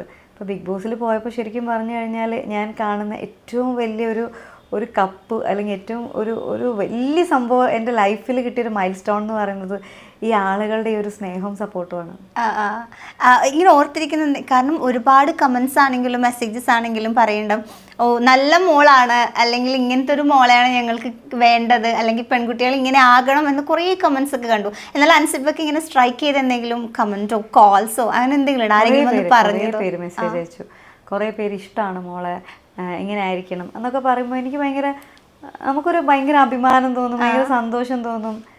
വേറെ എന്താ പറയണ്ടതെന്ന് എനിക്കറിയില്ല. അത് പിന്നെ ഒരു ഭാഗ്യം കൂടെ ആയിരിക്കും, ഇഷ്ടപ്പെടാൻ തോന്നുക എന്ന് പറയുമ്പോൾ ഒരു ഭാഗ്യം. ചിലപ്പോൾ ബിഗ് ബോസ് എന്ന് പറയുന്ന ഷോ ഇപ്പം ഒരു ആളകത്ത് പോയി കഴിഞ്ഞാൽ പല രീതിയിൽ അവരുടെ ലൈഫ് തിരിച്ചിറങ്ങുമ്പോൾ മാറിമറിയാം. പക്ഷെ എനിക്ക് തോന്നുന്നു ചില ആൾക്കാർ നമ്മൾ എല്ലാവരുടെയും ഫേവറേറ്റ് ആയിട്ട് ഇറങ്ങി വരും, ചില ആൾക്കാർ കുറേ ഹെയ്റ്റ് ഒക്കെ വാങ്ങിയിട്ട് ഇറങ്ങി വരും. പക്ഷെ ആദ്യത്തെ കാറ്റഗറിയിലാണ് അൻസിബ. കാരണം നമ്മൾ വിചാരിച്ച ഒരാളെ അല്ല, നമ്മൾ ഈ കുട്ടി ഇങ്ങനെ ആയിരുന്നു എന്ന ഒരുപാട് ആൾക്കാരുടെ സ്നേഹത്തോടു കൂടി ശരിക്കും റിയൽ വിന്നറായിട്ട് ഇറങ്ങി വന്ന ഒരാളാണ് അൻസിബ. ഞാൻ ആദ്യം പറഞ്ഞ പോലെ തന്നെ എനിക്ക് പേഴ്സണലി കുറച്ച് ഇഷ്ടമുണ്ടായിരുന്ന ഒരു കണ്ടസ്റ്റൻ്റ് ആയിരുന്നു. ഞാൻ ഒട്ടും പ്രതീക്ഷിച്ചില്ല അൻസിബ. ഞാനൊരു ടോപ്പ് 5 എന്തായാലും കണ്ടിരുന്ന ഒരാളായിരുന്നു അൻസിബ. അപ്പോൾ ആ ഒരു എവിക്ഷൻ എനിക്കും ശരിക്കും അങ്ങോട്ട് ശരിക്കും ഞാൻ വിചാരിച്ചു സീക്രട്ട് റൂമിൽ എങ്ങാനും പോകുമെന്ന് വിചാരിച്ചു. കുറേ പേര് എൻ്റെ അടുത്ത് ചോദിച്ചായിരുന്നു, പക്ഷെ എന്ത് ചെയ്യാൻ, അത് ഗെയിം ആകുമ്പോൾ അങ്ങനെയാണ്, ഔട്ടാവും. പക്ഷെ എനിക്ക് തോന്നുന്നു വിജയിച്ചതിനേക്കാൾ ശരിക്കും റിയൽ വിന്നറായിട്ട് ഇപ്പം പ്രേക്ഷകരുടെ മനസ്സുകളിൽ നിൽക്കുന്നുണ്ട്. അതിനാണ് വാല്യൂ ചെയ്യണത്. നമുക്ക് ഈ പറഞ്ഞ സ്നേഹം കിട്ടുക എന്നുള്ളതൊരു വലിയ കാര്യമാണ്. പ്രത്യേകിച്ച് എത്രയോ പേരുള്ളൊരു ഫീൽഡാണ് ഈ മീഡിയത്തിൽ നിന്നിട്ട് നമ്മൾ ഇത്രയും പേര് സ്നേഹിക്കുക, ഇഷ്ടപ്പെടുക, നമ്മൾ അക്സെപ്റ്റ് ചെയ്യുക എന്ന് പറയുന്നത് ഒരു വലിയ കാര്യം. പക്ഷെ തിരിച്ചിറങ്ങിയപ്പോൾ ഇപ്പം കുറേ ആൾക്കാർ എന്നെ ഇഷ്ടപ്പെടുന്നുണ്ട്, ഇത്ര ആൾക്കാർക്ക് ഇഷ്ടമായിരുന്നെന്ന് തിരിച്ചറിഞ്ഞല്ലോ. അപ്പോൾ ആലോചിച്ചിട്ടുണ്ടോ പിന്നെ എന്തുകൊണ്ടാണ് ഞാൻ ഔട്ടായത്, അല്ലെങ്കിൽ എന്തായിരിക്കും വോട്ട് കുറയാനുള്ള റീസൺ, അറിയില്ല, അല്ലെങ്കിൽ എവിക്ഷൻ ഒരു അൺഫെയർ ആയിരുന്നു എന്ന് എപ്പോഴെങ്കിലും തോന്നിയിട്ടുണ്ടോ? അറിയില്ല. ഒന്നാമത്തെ കാര്യം, ഞാൻ സീസൺ 1 മുതൽ എന്നെ വിളിക്കുന്നുണ്ട്. അപ്പം എനിക്ക് പോണോ എന്നുള്ളൊരു ഇതുണ്ടായിരുന്നു. കാരണം ഇത്ര പോലും സംസാരിക്കാൻ പറ്റാത്ത ഒരാളായിരുന്നു ഞാൻ. അല്ലെങ്കിൽ അത് കണ്ട ആളുകൾക്കറിയാം, ഞാൻ ആവശ്യമുള്ള സ്ഥലത്ത് പോയിട്ട് ഞാൻ പറയാറുള്ളൂ, അല്ലെങ്കിൽ എന്നോട് ഇങ്ങോട്ട് എന്തെങ്കിലും പ്രശ്നം ഉണ്ടാക്കുമ്പോഴേ ഞാൻ അങ്ങോട്ട് പറയാറുള്ളൂ. പിന്നെ ഞാൻ എല്ലാ കാര്യങ്ങളും പെട്ടെന്ന് ഗ്രഹിക്കും, പെട്ടെന്ന് എനിക്ക് മനസ്സിലാവും. അത് എനിക്ക് പണ്ട് മുതലേ ഉള്ളത്. പക്ഷെ ഞാനിങ്ങനെ സംസാരിക്കുന്നതൊക്കെ ചിലപ്പോൾ ഗ്രാജുവലി എൻ്റെ ലൈഫിലുണ്ടായ കാര്യമായിരിക്കും. അപ്പോൾ അതൊക്കെ എനിക്ക് ഗുണം ചെയ്തു എന്ന് വേണം എനിക്ക് മനസ്സിലാക്കാൻ. കാരണം അതിനകത്ത് നിന്നപ്പോൾ ഞാൻ ഒരിക്കലും, എല്ലാവരും പറയുന്നത് ഞാൻ കളിക്കുന്ന ഗെയിം കറക്റ്റ് അല്ല, അതായത് ഞാൻ ഗെയിം കളിക്കുന്നില്ല എന്നുള്ളൊരു കാര്യം. അപ്പോൾ ഞാനും വിചാരിച്ചു ഇനിയിപ്പോൾ അങ്ങനെയാണോ, കാരണം ഞാനായിട്ട് അവിടെ നിൽക്കുക എന്നുള്ളത് മാത്രമേ ഞാൻ ചിന്തിച്ചിട്ടുള്ളൂ. അല്ലാതെ ഞാൻ ഇതിൻ്റെ ഒരുപാട് സീസണുകൾ കണ്ടിട്ടൊന്നും വന്നിട്ടില്ല. ഞാൻ ക്ലിപ്സ് കണ്ടിട്ടുണ്ട് കുറേ, അത് മാത്രമേ എനിക്ക് അറിയുള്ളൂ. അപ്പോൾ ആ ഒരു ഇതുണ്ടായിരുന്നു, ഇനിയിപ്പോൾ അങ്ങനെയാണെന്നുണ്ടെങ്കിൽ ജനങ്ങൾക്ക് താല്പര്യമില്ലെങ്കിൽ ഞാൻ പോവാം, അതല്ല അവർ വോട്ട് ചെയ്തതിന് നിർത്തുന്ന വരെ ഇവിടെ നിൽക്കാം, അങ്ങനെ തന്നെ നിന്നത്. അപ്പോൾ മാക്സിമം നിൽക്കാൻ പറ്റി, എല്ലാവരും സപ്പോർട്ട് ചെയ്തു. പിന്നെ എവിക്റ്റായ സമയത്ത് അറിയില്ല, ആ സമയത്ത് വോട്ട് കുറവായിരിക്കാം, എന്താണെന്ന് എനിക്കിപ്പോഴും അറിയില്ല. ആ ഒരു എവിക്ഷൻ അൺഫെയർ ആയിരുന്നു എന്ന് തോന്നിയിട്ടുണ്ടോ? ലൈക്ക് ഞാൻ ടോപ്പ് 5 നമുക്കൊരു സ്വയം ഒരു ഇതുണ്ടാവുമല്ലോ, ഞാൻ നന്നായിട്ട് കളിച്ചിട്ടുണ്ടായിരുന്നു. ഞാൻ പുറത്തിറങ്ങിയപ്പോഴാണ് സത്യം പറഞ്ഞാൽ അറിഞ്ഞത് ആ ഒരു വാല്യൂ, ഇത്രയും ആളുകൾ എന്നെ സപ്പോർട്ട് ചെയ്യേണ്ട, അല്ലെങ്കിൽ ഞാൻ പറയുന്ന വാക്കുകൾക്ക് ഇത്രയും വാല്യൂ തന്നിട്ടുണ്ടായിരുന്നു, ഞാൻ മനസ്സിലാക്കിയെടുത്ത് ഞാൻ പറയുന്ന കാര്യങ്ങൾ ആളുകൾ അക്സെപ്റ്റ് ചെയ്തിട്ടുണ്ടായിരുന്നു എന്നൊക്കെ ഞാൻ മനസ്സിലാക്കിയത് പുറത്തിറങ്ങി കഴിഞ്ഞപ്പോഴാണ്. നോമിനേഷനിൽ വരുമ്പോഴേ ഇപ്പം നോറേനായിട്ട് ആ ഒരു എന്താ ഒരു ഡിബേറ്റ് പോലെ വന്നപ്പോൾ ശരിക്കും അല്ല അല്ല ഞാൻ ഒന്നും മിണ്ടിയില്ല. അല്ല അൻസിബ പൊതുവെ അൻസിബൊക്കെ അങ്ങനെ വലിയ ഷൗട്ട് ചെയ്ത് സംസാരിക്കുക അല്ലെങ്കിൽ ബഹളം ഉണ്ടാക്കുക അതൊന്നും താല്പര്യമില്ലാത്ത ഒരു ആളാണല്ലോ. അതുകൊണ്ടാണോ അല്ലെങ്കിൽ ഇനി നോറേനോട് തർക്കിച്ച് ജയിക്കാൻ പറ്റാത്തത് കൊണ്ട് വിട്ടുകൊടുത്തയാണോ, അല്ലെങ്കിൽ തർക്കിച്ച് ജയിക്കണം എന്നുള്ളൊരു ടാസ്ക് അല്ല അത്. ടൈം ഔട്ട് ആയി കഴിഞ്ഞാലും അവസാനം ആരെങ്കിലും നോമിനേറ്റ് ചെയ്യുന്നു വെച്ചാലും ഞാൻ നോറയെ നോമിനേറ്റ് ചെയ്യുന്നു എന്ന് പറഞ്ഞാൽ നോറയെ നോമിനേറ്റ് ആയി, അങ്ങനെയാണ് എല്ലാവരും ചെയ്തത്. അപ്പം എനിക്കറിയാം, പക്ഷെ ആദ്യമേ ബിഗ് ബോസ് പറഞ്ഞിട്ടുണ്ടായിരുന്നു ടൈം ഔട്ട് ആവുകയാണെങ്കിൽ രണ്ടുപേരും നോമിനേറ്റഡ് ആവുമെന്ന്. എനിക്കറിയാം. പക്ഷെ എനിക്ക് അതിൻ്റെ തലേ ദിവസമായിരുന്നു എന്നെ അൻസിബ തോരൻ അൻസിബ ഫ്രൈ ഒക്കെ ഉണ്ടായിരുന്നത്. മറ്റേ ഹോട്ടൽ ടാസ്ക് കഴിഞ്ഞിട്ട് ഞാൻ ഭയങ്കര അപ്സെറ്റ് ആയിരുന്നു. അപ്പോൾ ഒരു ഹോട്ടൽ നടത്തിക്കുന്ന രീതിയിലാണ് ഞാൻ നടത്തിയെന്നുള്ള രീതിയിൽ തന്നെ ഞാൻ ഉറച്ചു നിൽക്കുകയാണ്. പക്ഷെ ബിഗ് ബോസിൻ്റെ ഒരു ടാസ്ക്, ഫൺ ടാസ്ക് ഞാൻ കുളമാക്കി എന്നുള്ള രീതിയിൽ എല്ലാവരും സംസാരിച്ചപ്പോൾ ഞാൻ ഈ ഗെയിമിന് ആപ്റ്റ് അല്ല എന്നുള്ള രീതിയിൽ എനിക്ക് തോന്നി. എനിക്ക് അങ്ങനെ തന്നെ തോന്നി. അപ്പോൾ നോറ അത് പറഞ്ഞപ്പോൾ ഞാൻ അക്സെപ്റ്റ് ചെയ്തു. അപ്പോൾ ഞാൻ നോറയെ നോമിനേറ്റ് ചെയ്തില്ല, അവൾക്ക് നിൽക്കണം എന്ന് ആഗ്രഹമുണ്ട്, നിൽക്കട്ടെ, ഞാൻ ആപ്റ്റ് അല്ല എന്ന് എനിക്ക് തോന്നി, അതുകൊണ്ട് ഞാൻ ഓക്കെ ഐ അക്സെപ്റ്റഡ് ഇറ്റ് എന്ന് പറഞ്ഞു. ഇപ്പം ബിഗ് ബോസിൽ തന്നെ നമ്മളിപ്പോൾ പല ആൾക്കാരുടെ കോമ്പോസ്, ഇപ്പം ജാസ്മിൻ ഗബ്രി, ശ്രീതു അർജുൻ, ജിൻഡോ ചേട്ടൻ, ജാൻമോണി, അങ്ങനെ പല കോമ്പോസ് ഉണ്ട്. ചിലതൊക്കെ നമുക്ക് ഇഷ്ടപ്പെടും, ചിലതൊക്കെ നമുക്ക് ഇഷ്ടപ്പെടാതില്ല. അങ്ങനെയാണ് ഋഷി അൻസിബയുടെ കോമ്പോ. ശരിക്കും എവിടേക്കോ ഭയങ്കര ഒരു കണക്ഷൻ, ഒരു സ്നേഹമൊക്കെ അതിൽ കാണാൻ പറ്റി. അപ്പം പുറത്തിറങ്ങിയതിന് ശേഷം ആ ഒരു നിങ്ങളുടെ ഒരു ഫ്രണ്ട്ഷിപ്പ് കണ്ടിന്യൂ ചെയ്യുമോ, അല്ലെങ്കിൽ എന്താ ആ ഒരു കണക്ഷൻ തോന്നാനുള്ള റീസൺ എന്തായിരുന്നു? അറിയില്ല, ഞങ്ങൾ രണ്ടുപേരും ഡെന്നിലായിരുന്നു ആദ്യം. അപ്പോൾ ഞങ്ങൾ രണ്ടുപേരും ഭയങ്കര ഗ്രാജുവലി ഉണ്ടായ ഒരു ബോണ്ടാണത്. സംസാരിച്ച് അങ്ങനെ എനിക്ക് ഋഷി കംഫർട്ടായിരുന്നു, ഋഷിക്ക് ഞാനും കംഫർട്ടായിരുന്നു. അപ്പോൾ ഞങ്ങൾ ഒരുപാട് സൗഹൃദങ്ങൾ അവിടെ ഉണ്ടാക്കിയിട്ടില്ല. എനിക്കുള്ള സൗഹൃദങ്ങൾ ചോദിച്ചു കഴിഞ്ഞാൽ ഋഷിയുണ്ട് എൻ്റെ സൗഹൃദത്തിൽ, അഭിഷേക് ഉണ്ട്, ജിൻഡപ്പനുണ്ട്. ജിൻഡപ്പനായിട്ടായിരിക്കും ഞാൻ ഏറ്റവും കൂടുതൽ പിണങ്ങിയിട്ടുണ്ടാവുക. പിണങ്ങും, ഞാൻ വീണ്ടും ഇണങ്ങും. അപ്പോൾ ഞാൻ ജിൻഡപ്പൻ്റെ അടുത്ത് പിണങ്ങിയാൽ വീണ്ടും ഇണങ്ങാൻ പറ്റുന്നുണ്ടെങ്കിൽ ജിൻഡപ്പൻ എന്തൊക്കെയോ ക്വാളിറ്റി ഉണ്ട്. ഋഷിയുടെ അടുത്ത് ഞാൻ പിണങ്ങിയിട്ടേ ഇല്ല, അഭിഷേകിൻ്റെ അടുത്തും ഞാൻ പിണങ്ങിയിട്ടില്ല. അപ്പോൾ കുറച്ച് സൗഹൃദങ്ങൾ എനിക്ക് ഉള്ളൂ. ബാക്കി എല്ലാവരുടെ അടുത്തും ഞാൻ ഒരു ഹായ് ബൈ റിലേഷൻ തന്നെയായിരുന്നു എനിക്കുണ്ടായിരുന്നത്. അല്ലാതെ ഭയങ്കര സൗഹൃദമൊന്നുമില്ല. അവിടെ നിൽക്കുന്നതുകൊണ്ട് നമ്മളിപ്പോൾ ആരെ കണ്ടു കഴിഞ്ഞാലും നമ്മൾ മാന്യമായിട്ട് പെരുമാറുക, സംസാരിക്കുക, അത്രയേ ഉള്ളൂ. അല്ലാതെ എൻ്റെ ഒരു സുഹൃത്ത് വലയത്തിലേക്ക് എനിക്ക് കൊണ്ടുവരാൻ എനിക്ക് തോന്നിയിട്ടുമില്ല, ഉണ്ടായിട്ടുമില്ല. അങ്ങനെ തോന്നിയത് ഈ 3 പേരാണ്. അതെ അതെ. ഓക്കെ, അപ്പോൾ ഈ 3 പേരായിട്ട് ഇനി അങ്ങോട്ട് ആ ഒരു അതിനിടയിൽ സിബിനും പൂജയൊക്കെ വന്നപ്പോൾ എനിക്ക് ഭയങ്കര ഒരു ഇതായിരുന്നു, കണക്ട് ആയിട്ടുണ്ടായിരുന്നു. പക്ഷെ അതിൻ്റെ ഇടയിൽ അവർ പെട്ടെന്ന് പോയി. പെട്ടെന്ന് പോയി. ഓക്കെ, ഈ ഋഷിനെ കുറിച്ച് പറയുമ്പോഴേ ഋഷി കുട്ടികളെ പോലെയാന്ന് എനിക്ക് ഇടയ്ക്ക് തോന്നുന്നു. പെട്ടെന്ന് ദേഷ്യം വരും, പെട്ടെന്ന് കരയും, പെട്ടെന്ന് ചൂടാവും. അതെന്താ? ഋഷി ഭയങ്കര ഇന്നസെന്റ് ആണ്. ഞാനെപ്പോഴും പറയാം, അവന് ഭയങ്കര ഒരു ടീനേജ് ബോയ്സിൻ്റെ ഒക്കെ ഒരു ഇന്നസെൻസ് ഉണ്ടല്ലോ, അതാണ്. അവന് ദേഷ്യം വന്നു കഴിഞ്ഞാൽ പെട്ടെന്ന് കൺട്രോൾ ചെയ്യാനൊന്നും പറ്റൂല. അപ്പം ഞാൻ കൺട്രോൾ ചെയ്താലും ആവൂല. അപ്പോൾ ഞാൻ ഋഷി മതിയടാ എന്നൊക്കെ പറഞ്ഞാലും അവൻ നിർത്തൂല. പിന്നെ എനിക്ക് മനസ്സിലായി അവൻ ഈ പറയാനുള്ളതൊക്കെ ഇങ്ങനെ ചുമ്മാ പറഞ്ഞ് അങ്ങോട്ടും ഇങ്ങോട്ടും നടക്കും കുറേ നേരം, എന്നിട്ട് ഇങ്ങനെ പറഞ്ഞുകൊണ്ടിരിക്കും. കഴിഞ്ഞു അവന്റെ പ്രശ്നങ്ങളൊക്കെ തീർന്നു. അപ്പൊ എനിക്ക് മനസ്സിലായി. അപ്പൊ പിന്നെ എന്തെങ്കിലും പ്രശ്നം ഉണ്ടാകുമ്പോൾ പറഞ്ഞു അതവൻ ഇങ്ങനെ അങ്ങോട്ടും ഇങ്ങോട്ടും നടന്ന് പറഞ്ഞു കഴിഞ്ഞാൽ തീർന്നുള്ളൂ. അവൻ അത്രയേ ഉള്ളൂ. ഭയങ്കര ഇന്നസെന്റ് ആയിട്ടുള്ള ഒരാളാണ് ഋഷി. ഇപ്പം ഋഷിനെ കുറിച്ച് പറയുമ്പോൾ പിന്നെ നിങ്ങളുടെ ആ ഒരു ഫോട്ടോ ആ ബെഡിന്റെ ബാക്കിൽ ഇപ്പോഴും വെച്ചിട്ടുണ്ട്, അത് കണ്ടായിരുന്നോ? അത് ഞാൻ ക്ലിപ്പ് കണ്ടായിരുന്നു. കുറെ പേര് എനിക്ക് അയച്ചു തന്നു. എന്ത് തോന്നിയപ്പോ? അതെനിക്ക് ഭയങ്കര വിഷമം തോന്നി. കാരണം ഇതുപോലെ റോക്കി പോയ സമയത്ത് നമ്മൾ റോക്കിയുടെ ഫോട്ടോ അവിടെ, റോക്കിക്ക് എല്ലാ സാധനങ്ങളും പാക്ക് ചെയ്ത് വിട്ടത് ഞങ്ങളാ. ഫോട്ടോ ഞങ്ങൾ കൊടുത്തിട്ടില്ലായിരുന്നു. ഫോട്ടോ ഞങ്ങൾ റൂമിൽ വെച്ചിട്ടുണ്ടായിരുന്നു റോക്കിയുടെ. എനിക്ക് പെട്ടെന്ന് അത് ഓർമ്മ വന്നു. അതുപോലെ തന്നെ എന്റെ ഫോട്ടോ അവൻ കൊടുക്കാത്തായിരിക്കും, അവിടെ വെച്ചായിരിക്കും നോക്കാൻ വേണ്ടി. പാവം, എനിക്കത് കണ്ടപ്പോൾ ഭയങ്കര വിഷമമായി. ഇനിയിപ്പോ ആർക്കും ശരിക്കും സപ്പോർട്ട്? ഇനി ഋഷിക്കായിരിക്കും ഫുൾ അൻസിബയുടെ സപ്പോർട്ട് വോട്ടൊക്കെ? ഞാൻ എന്തായാലും ഋഷിയെ തന്നെയല്ലേ സപ്പോർട്ട്. ഞാൻ അതിനകത്ത് നിൽക്കുമ്പോഴും ഞാൻ പറയാം ഞാൻ ജയിക്കും എന്ന് ഞാൻ ഒരിക്കലും പറയാറില്ല. ഋഷി ജയിക്കും, ഋഷി ടോപ്പ് 5 ഞാൻ എപ്പോഴും അങ്ങനെ പറയാറുള്ളത്. എനിക്ക് എൻ്റെ ആഗ്രഹം ഋഷിക്ക് കപ്പ് കിട്ടണം എന്നുള്ളത് എനിക്കൊരു ആഗ്രഹമുണ്ട്. നടക്കോ നടക്കൂലെന്നൊന്നും അറിയില്ല, അത് ആഗ്രഹമുണ്ട്. എനിക്ക് ഇപ്പം ജിൻഡപ്പൻ, നമ്മുടെ ജിൻഡോ ചേട്ടൻ, എനിക്ക് തോന്നുന്നു ജിൻഡപ്പൻ അത്രയും ഒരു ഫ്രീഡത്തോടു കൂടി വിളിക്കുന്ന ഒരാൾ അൻസിബയായിരുന്നു. അപ്പൊ ആ ഒരു ബോണ്ട് എങ്ങനെ വന്നു? അതും ഇതുപോലെ അത് നമുക്ക് ഇങ്ങനത്തെ ഒരു ഇഷ്ടവും ഒരു കണക്ഷനൊക്കെ ഓട്ടോമാറ്റിക്കലി ഉണ്ടാവുന്നല്ലേ. എപ്പോൾ മുതലാണ് ജിൻഡപ്പൻ വിളിക്കാൻ തുടങ്ങിയതോ അങ്ങനെ ഒന്നും എനിക്ക് ഓർമ്മ ഒന്നുമില്ല. എനിക്കറിയാം ജിൻഡപ്പന്ന് വിളിക്കണ ജിൻഡപ്പന് ഇഷ്ടമാണ്. ഇപ്പൊ ജിൻഡോ എന്ന് പറഞ്ഞാലും ജിൻഡോ എന്ന് പറയില്ല, ജിൻഡപ്പൻ പേര് ചോദിച്ചാൽ ജിൻഡപ്പൻ എന്നാ പറയാ, അങ്ങനെ പറയാറുണ്ട്. അപ്പൊ ഞങ്ങൾ എന്നത് പറഞ്ഞ് ചിരിക്കും. അപ്പോൾ എല്ലാരും ഇപ്പൊ ജിൻഡപ്പന്നാ വിളിക്കണേ.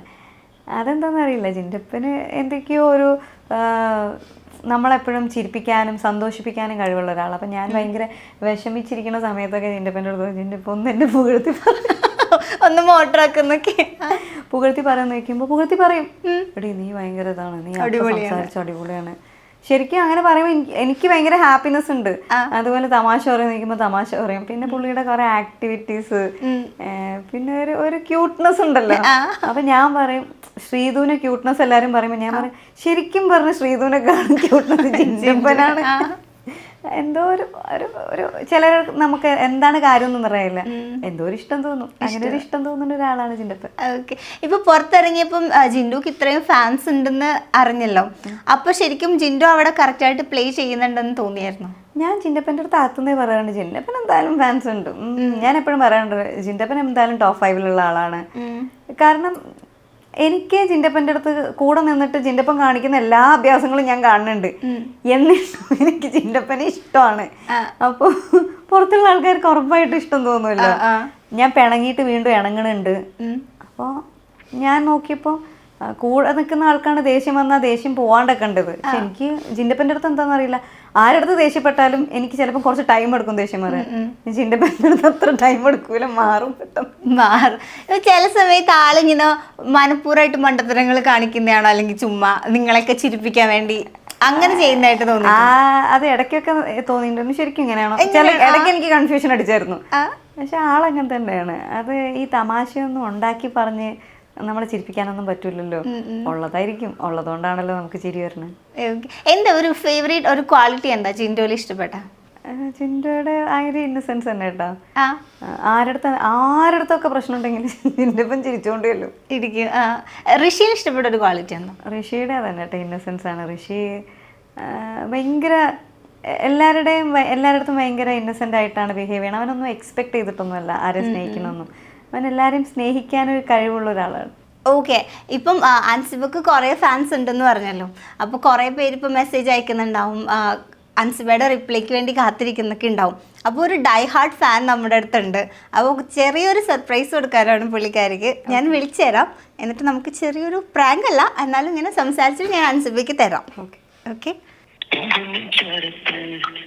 നല്ല ഫേവറേറ്റ്. ഹലോ. ഹലോ, സോനയാണോ? അതെ. ഹായ്, ഞാനേ വെറൈറ്റി മീഡിയന്ന് വിളിക്കായിരുന്നേ. ഞങ്ങൾ അൻസിബയുടെ ഒരു ഫാൻസ് മീറ്റ് വെക്കുന്നുണ്ട്. അപ്പോൾ അതിന്റെ ഡീറ്റെയിൽസ് പറയാനായിരുന്നു. സോന അവൈലബിൾ ആയിരിക്കുമോ വരാൻ വേണ്ടിയിട്ട്? എന്നത്തേക്കായിരുന്നു? നമ്മൾ നെക്സ്റ്റ് വീക്കിലേക്ക് പ്ലാൻ ചെയ്യുന്ന. ആളിപ്പോൾ ബിഗ് ബോസിന് ഇറങ്ങിയിട്ട് ഇപ്പോൾ കുറച്ച് തിരക്കിലാണ്. അപ്പം ഈ വീക്കെൻഡിൽ എന്തായാലും ഫ്രീ ആവും. ആണല്ലേ? വരാൻ പറ്റുമോ? വരാൻ പറ്റും. എനിക്ക് ചേച്ചീനെ കാണണമെന്ന് ഭയങ്കര ആഗ്രഹമാണ്. ആണോ? ഞാനേ എൻ്റെ HR ഉണ്ട്, അപ്പം ഞാൻ മാഡത്തിന് കൊടുക്കാം. കുറച്ച് ഡീറ്റെയിൽസ് ഒന്ന് കൊടുക്കാവോ? കൊടുക്കാം. ഒരു മിനിറ്റ്. ഹലോ, HR ആണ് സംസാരിക്കുന്നത്, മനസ്സിലായോ? മനസ്സിലായി. ഇപ്പൊ ആ ചേച്ചി എന്നോട് പറഞ്ഞായിരുന്നു HR സംസാരിക്കുന്നേന്ന്. അൻസിബെ അത്ര ഇഷ്ടമാണോ നിങ്ങക്ക്? അതെനിക്ക് എങ്ങനെയാ പറയണ്ടേന്ന് എനിക്കറിയില്ല ചേച്ചി. എനിക്ക് ഭയങ്കര ഇഷ്ടമാണ്. എന്തായാലും നമ്മുടെ ഒരു ചേച്ചി പോലെ നമുക്ക് അവിടെ ഒരു ഷോയാ നടക്കുന്നത്. അപ്പൊ അതിന്റെ അകത്ത് അവരെ ഷോയിൽ അഭിനയിച്ച് ഇങ്ങനെ കാണിച്ചുകൊണ്ടിരിക്കുക. പക്ഷെ ചേച്ചി അങ്ങനെയല്ല. ചേച്ചി ജെനുവിനായിട്ട് നമുക്കൊരു ഇഷ്ടപ്പെടുന്ന രീതിയിലുള്ള എന്റെ ഒരു സ്വന്തം ചേച്ചി പോലെ എനിക്ക് എപ്പോഴും തോന്നിയിട്ടുണ്ട്. ചേച്ചീനെ മാത്രമേ ഉള്ളൂ, അൻസിബ ചേച്ചീനെ. അത്രയ്ക്ക് ഇഷ്ടപ്പെട്ടോ അൻസിബ ചേച്ചിനെ? ഭയങ്കര ഇഷ്ടമാ. അൻസിബ ചേച്ചി പറഞ്ഞോളൂ. ദൃശ്യം സിനിമയിലൊക്കെ കാണുമ്പോഴായാലും ആ സമയത്ത് എനിക്ക് ചേച്ചിയുടെ ക്യാരക്ടർ ഒന്നും എനിക്ക് അറിയില്ലായിരുന്നല്ലോ. എന്നാലും ഞാനിങ്ങനെ ചേച്ചി എങ്ങനെയായിരിക്കും, ഇവരെയൊക്കെ നേരിട്ട് കാണാൻ പറ്റുമെന്നൊക്കെ ഞാൻ ഇങ്ങനെ വീട്ടിലിരുന്ന് സംസാരിക്കാറുണ്ടായിരുന്നു. ആണല്ലേ? അത് കഴിഞ്ഞിട്ട് ഇപ്പൊ ബിഗ് ബോസിലോട്ട് വന്നപ്പോ ആദ്യം തന്നെ ലാലേട്ടനാണെങ്കിൽ എന്റെ മകൾ എന്ന് പറഞ്ഞപ്പോ ഞാൻ ഓർത്തു ഇനിയിപ്പോ എസ്തർ ചേച്ചിയാണോ അൻസി ചേച്ചിയാ, ഇത് ഏതായിരിക്കും? ഞാൻ ഇങ്ങനെ കൺഫ്യൂഷൻ ആയിട്ട് ഇരിക്കായിരുന്നു. അപ്പൊ എന്തായാലും അൻസിബയെ കണ്ടു കഴിഞ്ഞാൽ എന്തായിരിക്കും ആദ്യം ചെയ്യാൻ പോണേ? ഞാൻ കെട്ടിപ്പിടിച്ച് മോഹിക്കും. എന്നാ ഞാൻ കെട്ടിപ്പിടിച്ച് ഉമ്മ തന്നോട്ടെ? അയ്യോ ടീച്ചർമാര് അതെ, അൻസിബയാണ്.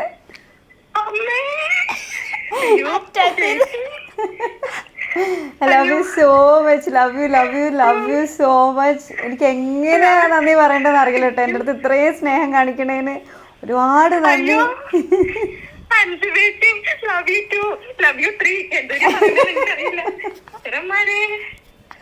അയ്യോ ചേച്ചി, എന്നെ ഒന്ന് മുള്ളാമോ? അല്ലെങ്കിൽ ഞാൻ വീണ്ടും ഇങ്ങനെ എയറിൽ പോയിക്കൊണ്ടിരിക്കുകയാണ്. നമുക്ക് എപ്പോഴെങ്കിലും പെട്ടെന്ന് തന്നെ നേരിട്ട് കാണാൻ പറ്റുമെന്ന് വിചാരിക്കണു. ആ സമയത്ത് നമുക്ക് നുള്ളൊക്കെ ചെയ്യാം. നുള്ള്, പിച്ച്, മാന്ത്. ചേച്ചിക്ക് സുഖാണ്? ചേച്ചി ഓക്കെ അല്ലേ? ഞാൻ ഓക്കെയാണ്, സുഖമാണ്. നിങ്ങളെ പോലെയുള്ള ഒരുപാട് പേര് എന്നെ സ്നേഹിക്കണമെന്ന് അറിയുമ്പോൾ ഒരുപാട് സന്തോഷം. പ്രത്യേകിച്ച് ഇപ്പം ഞാനിങ്ങനെ ഫോണിൽ ഇങ്ങനെ സംസാരിക്കുമ്പോൾ എനിക്കുള്ളൊരു ഫീലുണ്ട്. അത് ഞാൻ എങ്ങനെ പറയാന്ന് എനിക്കറിയില്ല. എനിക്കത് പറയാൻ വാക്കുകളില്ല എന്നുള്ളതാ സത്യം. അത്രയ്ക്ക് സന്തോഷമുണ്ട്. ചേച്ചി, ഞാൻ എന്നോട് സാഗരാട്ടം വിളിച്ചിട്ട് പറഞ്ഞപ്പോ ഇങ്ങനെ പറഞ്ഞു. അപ്പൊ ഞാൻ ചേട്ടനോട് ഇങ്ങനെ മെസ്സേജ് അയച്ചോണ്ടിരിക്കുവായിരുന്നു. എനിക്കങ്ങനെ സംസാരിക്കാനൊന്നും അറിയില്ല, എനിക്ക് പേടിയാവുന്നു എന്നൊക്കെ ഞാൻ പറഞ്ഞു. അപ്പോഴേക്കും ചേട്ടൻ പറഞ്ഞു കോള് വരൂന്ന് പറഞ്ഞു. അപ്പൊ ഞാൻ പറഞ്ഞു ദൈവമേ, എന്നാ വേഗം ഒന്ന് വന്നാ മതിയായിരുന്നു. ചേച്ചിനെ കുറിച്ച് എനിക്ക് കുറെ പറയാനുണ്ടെന്നൊക്കെ ഞാൻ പറഞ്ഞിങ്ങനെ മനസ്സിൽ വെച്ചിരിക്കുവായിരുന്നു. എനിക്ക് 2 എണ്ണം പറയാനുണ്ട് എന്ന് പറഞ്ഞുകൊണ്ടിരിക്കുവായിരുന്നു. ഇനിയിപ്പൊ ചേച്ചിനെ കുറിച്ച് ആരെങ്കിലും നെഗറ്റീവ് ചോദിക്കാനാണോ? അങ്ങനെയാണെങ്കിൽ എനിക്ക് 2 എണ്ണം പറയാനുണ്ടെന്നാണ് ചോദിക്കുവായിരുന്നു. കാരണം ഞാൻ ഒരു കമന്റ് കണ്ടായിരുന്നു, കട്ടിലാണ് അങ്ങനെയാ കണ്ടു പറഞ്ഞ്. അവിടെ ആ സിജോയും ആ പിശാചുക്കളൊക്കെ അത് തന്നെയാ ചെയ്യുന്നത്. എന്നിട്ട് ചേച്ചീനെ കുറിച്ച് അങ്ങനെ എന്തിനൊക്കെയാ പറഞ്ഞത് എനിക്കറിയില്ല.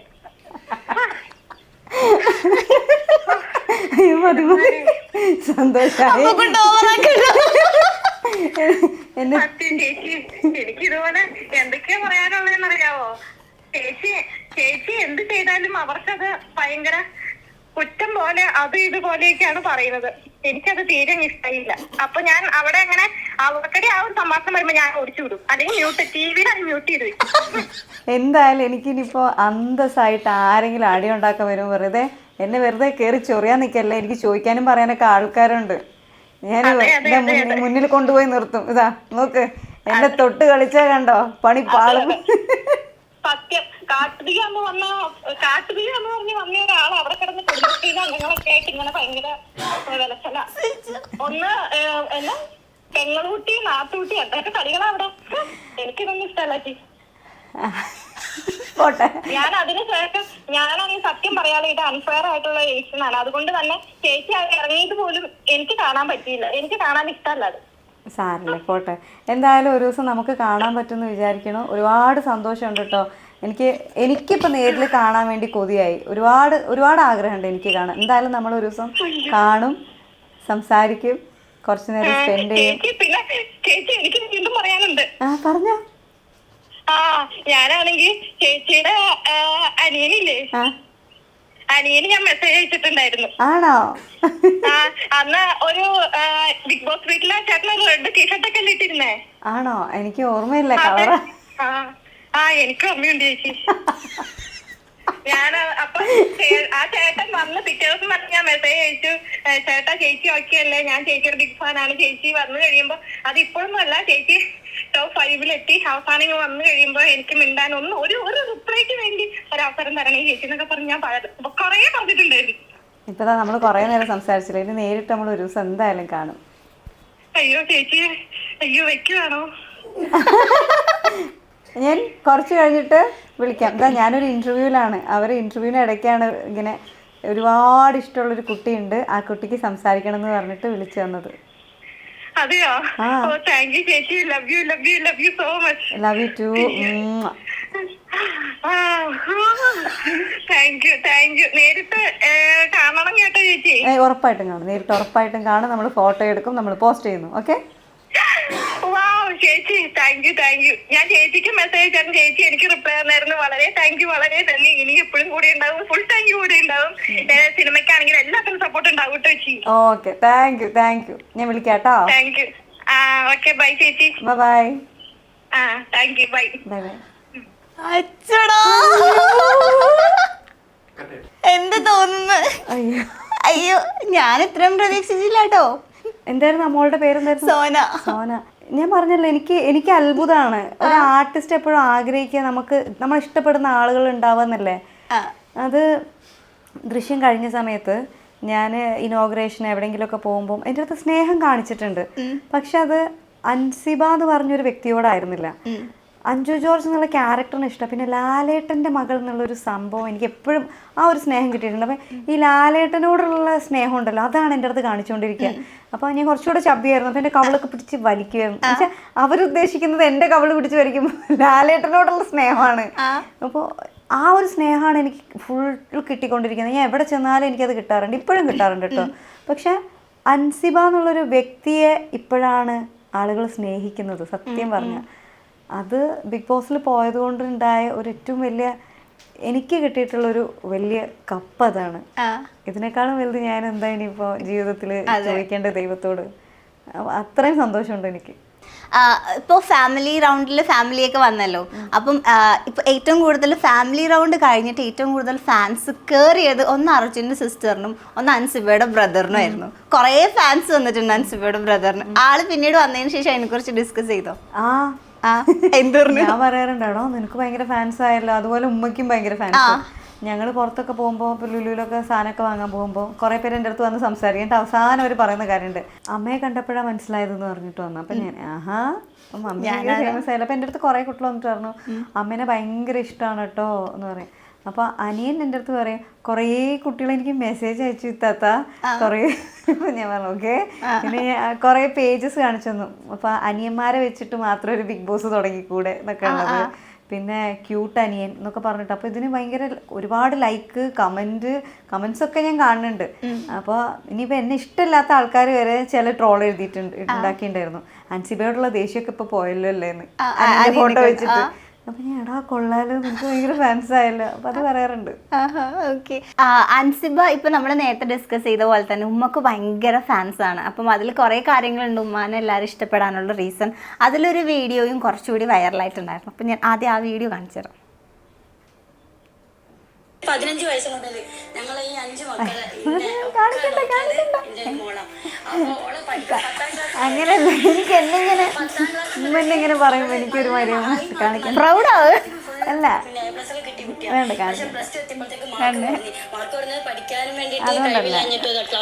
ഞാൻ വിചാരിക്കുന്ന ഒരു കാര്യമുണ്ട്. ഞാൻ മാത്രല്ല, ഈ ലോകത്തുള്ള എല്ലാ വീട്ടിലും ഒരാള് കുറച്ച് കൂടുതൽ പണിയെടുക്കുന്നുണ്ടാവും ആ വീട് നോക്കാൻ വേണ്ടി. ഞാൻ മാത്രമായിരിക്കില്ല. നമ്മളെ വീട് നോക്കുന്നത് പുറത്ത് പറയാനോ അല്ലെങ്കിൽ എനിക്ക് ഇഷ്ടമല്ല. എനിക്ക് നമ്മൾ ചെയ്യുന്ന കാര്യം നമ്മൾ ഇഷ്ടം കൊണ്ട് ചെയ്യണമല്ലേ. അതിങ്ങനെ പുറത്ത് പറയാനോ അല്ലെങ്കിൽ എനിക്കെന്തോ അങ്ങനെ തോന്നിയിട്ടില്ല. ഉമ്മ പറയുമ്പോൾ അത് കേൾക്കുമ്പോൾ വിഷമമായിരിക്കും. പക്ഷെ ഞാൻ എൻ്റെ ഫുൾ ഹാർട്ടിൽ ചെയ്യുന്നൊരു കാര്യമാണ് അത്. എനിക്കിങ്ങനെ എല്ലാവരോടും പറഞ്ഞു നടക്കാനോ എനിക്കെന്തോ അങ്ങനെ തോന്നിയിട്ടില്ല. എനിക്കിപ്പോഴും അതിനെപ്പറ്റി പറയാൻ എനിക്കങ്ങനെ ഇപ്പം എൻ്റെ ഫാമിലി റൺ ചെയ്യാനുള്ളൊരു ഓപ്പർച്യൂണിറ്റി പഠിച്ചവൻ തന്ന പോലെ ഞാൻ കണക്കാക്കുന്നത്. അപ്പോൾ എനിക്കതിനുള്ളൊരു ജോലി തന്നു, അതിനുള്ള റെമ്യൂണറേഷൻ കിട്ടുന്ന രീതിയിലുള്ള നല്ലൊരു ജോലി തന്നെ എനിക്ക് തന്നു ഒക്കെ ഉണ്ട്. അപ്പോൾ എന്നെ തിരഞ്ഞെടുത്തത്, അങ്ങനെ ഒരു ഫാമിലി നോക്കാൻ തിരഞ്ഞെടുക്കപ്പെടുക എന്നുള്ളതൊരു ഭാഗ്യമാണ്. അങ്ങനെ ഈ ലോകത്ത് പലരെയും തിരഞ്ഞെടുത്തിട്ടുണ്ട് ദൈവം. അങ്ങനെയുള്ളവരൊക്കെ ഭാഗ്യവാന്മാരും ഭാഗ്യവതികളുമാണ്. അതെനിക്ക് ഇഷ്ടപ്പെട്ടു, അത് സൂപ്പറായിട്ടുണ്ട്, എനിക്ക് വളരെയധികം ഇഷ്ടപ്പെട്ടു, നല്ലൊരു മറുപടി. പക്ഷേ ഉമ്മേനായിട്ട് ഭയങ്കര കണക്റ്റഡ് ആണെന്ന് തോന്നണല്ലേ ലൈഫിൽ ഏറ്റവും കൂടുതൽ? പ്രത്യേകിച്ച് എല്ലാ വീട്ടിലും പെൺകുട്ടികൾ അമ്മമാരായിട്ട് ഭയങ്കര കണക്ഷൻ. ആദ്യത്തെ കണക്ഷൻ അമ്മയായിട്ടാണ്, അത് കഴിഞ്ഞിട്ട് അടുത്ത കണക്ഷൻ ഉള്ളൂ. അത് ശരിയാ. എന്നാലും ഇപ്പൊ ഉമ്മ കുറെ ഉപദേശങ്ങൾ, ഇപ്പം കുറെ കാര്യങ്ങളൊക്കെ ലൈഫിൽ പറഞ്ഞു തന്നിട്ടുണ്ടാവും. ഏറ്റവും കൂടുതൽ ഓർത്തിരിക്കുന്ന ഒരു കാര്യം എന്താ, അല്ലെങ്കിൽ ഇപ്പോഴും ഫോളോ ചെയ്ത് പോകുന്ന ഒരു സാധനം? ഉമ്മാക്കുണ്ടല്ലോ, ഞാൻ ആരടുത്തും ദേഷ്യപ്പെടുന്നത് ഇഷ്ടമല്ല. ഞാൻ എല്ലാവരുടെ അടുത്തും സ്നേഹത്തിലായിരിക്കണം, എല്ലാവരും എന്നെ സ്നേഹിക്കണം. അപ്പം അതുകൊണ്ട് ഞാനും ആരടുത്തും ദേഷ്യപ്പെടാൻ പാടില്ല. ഇനി എനിക്ക് ദേഷ്യം വന്നാലും ദേഷ്യപ്പെടരുതെന്ന് ഉമ്മ പറയാം. അതാണ് മനസ്സിലാക്കണം, കാണിക്കരുത്. ഇല്ലില്ല, മനസ്സിലും വെക്കാൻ പാടില്ല, ദേഷ്യപ്പെടരുത്. ഞാൻ ദേഷ്യപ്പെടാനേ പാടില്ല. അയ്യടോ, തിരിച്ചങ്ങനെ എന്തെങ്കിലും പറഞ്ഞിട്ടുണ്ടോ ഉമ്മേൻ്റെ അടുത്ത്? ഉമ്മൻ്റെ അടുത്താ? ഉമ്മനെ ഞങ്ങൾ വിളിക്കും മദർ തെരേസ. അതെന്താ? ഭയങ്കര സ്നേഹം, ഭയങ്കര മദർ തെരേസ അവാർഡ് ആർക്കാ കൊടുക്കുക? എന്ത് ചെയ്താലും ഓക്കെ ആയിക്കോട്ടെ, സ്വീകരിക്കുന്നു. ഭയങ്കര സ്നേഹം, ഇങ്ങനെ അണപൊട്ടി ഒഴുകിക്കൊണ്ടിരിക്കുക. അപ്പം അതുകൊണ്ട് ഞങ്ങൾ മദർ തെരേസ എന്ന് വിളിക്കും. ഓക്കെ, അടിപൊളി. ഇപ്പം അൻസിബയുടെ ഉമ്മ വന്ന സമയത്ത് ഏറ്റവും ഹൈലൈറ്റ് ആയതാണ് ജാസ്മിനെ പോയിട്ട് ഹഗ് ചെയ്യുന്ന ഒരു മൊമെന്റ്. അതിനുശേഷം പിന്നീട് ഉമ്മനോട് വന്നപ്പോൾ ചോദിച്ചു, എന്താ അന്ന് ജാസ്മിനെ പോയിട്ട് ഇങ്ങനെ ഹഗ് ചെയ്ത്, ജാസ്മിൻ ആയിരുന്നു ഫേവറേറ്റ് കണ്ടസ്റ്റന്റ് എന്നൊക്കെ? അല്ലല്ല, എനിക്കറിയാം ഉമ്മാക്ക് അങ്ങനെ ഗെയിമായിട്ട്, ഞാൻ അതിനകത്ത് പോയിട്ട് ഗെയിം എന്നുള്ള രീതിയിലല്ല നിന്നത്. എനിക്ക് എന്താണോ തോന്നിയ കാര്യങ്ങൾ അത് ഞാൻ പറയുന്നേ ഉള്ളൂ. അപ്പോൾ എൻ്റെ ഉമ്മക്ക് ഉറപ്പായിട്ടും ഫേവറേറ്റ് കണ്ടസ്റ്റന്റ് ഉറപ്പായിട്ടും എപ്പോഴും ഞാൻ തന്നെയാണ്. പക്ഷെ എൻ്റെ ഉമ്മ അതിനകത്ത് വന്നിട്ടും എല്ലാവരുടെ അടുത്തും ഒരുപോലെ ബിഹേവ് ചെയ്യുന്ന ഒരാളാണ്. ഇപ്പോൾ എല്ലാവരുടെ അടുത്തും സ്നേഹത്തോടെ നിൽക്കണം എന്നുള്ള ഒരു ആളാണ്. അപ്പോൾ അവിടെയുള്ള എല്ലാവരുടെ അടുത്തും ആ ഒരു സ്നേഹം ഉമ്മയൊക്കെ ഉണ്ട്. അപ്പോൾ എന്നെ കണ്ടു, അപ്പോൾ തന്നെ ഞങ്ങൾ ഭയങ്കര, ഞാൻ കരയുന്നൊന്നും വിചാരിച്ചിട്ടില്ല ഉമ്മനെ കണ്ടിട്ട്. ഞാൻ അങ്ങനത്തെ ആളുമല്ല. ഞാൻ ഹോസ്റ്റലിലൊക്കെ ചേർത്ത സമയത്ത് അന്ന് കരഞ്ഞത് അങ്ങനെയൊക്കെ. അല്ലാതെ ഇപ്പം ഞാനിപ്പോൾ ദുബായിൽ ജോലിയുണ്ട്, 1 വർഷമായിട്ട് ഞാൻ ഇവരാരും കണ്ടിട്ടില്ല. പക്ഷെ ഞാൻ മൊബൈലിൽ വിളിക്കുന്നുണ്ട്, വീഡിയോ കോളൊക്കെ ചെയ്യുന്നുണ്ട്. അപ്പോൾ അങ്ങനെ, അതുകൊണ്ട് എനിക്ക് അങ്ങനത്തെ പ്രശ്നമില്ല. പക്ഷെ ഇവിടെ ഒന്നും ഇതിനെപ്പറ്റി അറിയാതിരുന്നുകൊണ്ട് ഒരു വിഷമം ഉണ്ടായിരുന്നു. അപ്പോൾ അതുകൊണ്ടാണ് കരഞ്ഞത്. അപ്പോൾ അത് കഴിഞ്ഞ് ജാസ്മിൻ ഉണ്ടായിരുന്നു അവിടെ. അപ്പോൾ ജാസ്മിനെ അപ്പോൾ കണ്ടു, ഉമ്മ കെട്ടിപ്പിടിച്ചു. അതായത് ഉമ്മയ്ക്ക് അങ്ങനെ വിരോധമൊന്നും ഇല്ലാട്ടോ എന്നാണ് ഉമ്മ കാണിച്ചത്. അത് ഉമ്മേൻ്റെ ഒരു നല്ല മനസ്സ്. അതെ, അതിൽ പറയണ എന്റെ മോളെ പോലെയാണ് കേട്ടോ എന്നൊക്കെ പറഞ്ഞ് അതിനൊക്കെ ഭയങ്കര ഫാൻസായി. എനിക്ക് തോന്നുന്നു ഏറ്റവും കൂടുതൽ ഭയങ്കര ഫാൻസ്. അപ്പോൾ ഓക്കെ, ജാസ്മിനെ കുറിച്ച് പറയുമ്പോഴേ ഇപ്പം 80 ദിവസങ്ങളിലധികം ആയി ഇപ്പോൾ ഈ ഒരു ഷോ മുന്നോട്ട് പോകുന്നത്. പക്ഷെ ഏറ്റവും കൂടുതൽ ആൾക്കാർ, എനിക്ക് തോന്നുന്നു ഇതുവരെയുള്ള സീസൺസ് വെച്ച് നോക്കുമ്പോൾ ഏറ്റവും കൂടുതൽ ആൾക്കാർ ഒരു കണ്ടസ്റ്റന്റിനെ കുറിച്ച് തന്നെ ഡിസ്കസ് ചെയ്യുന്നത് ഉണ്ടെങ്കിൽ അത് ഈ സീസണിൽ ജാസ്മിനെ കുറിച്ചായിരിക്കും. ജാസ്മി ഗബ്രി ആണെങ്കിലും ജാസ്മിൻ്റെ പല കാര്യങ്ങളാണെങ്കിലും നല്ലതാണെങ്കിലും ചീത്തയാണെങ്കിലും ഏറ്റവും കൂടുതൽ ഡിസ്കഷൻ വരുന്നത് ആ ഒരു മത്സരാർത്ഥിയെ കുറിച്ചായിരിക്കും.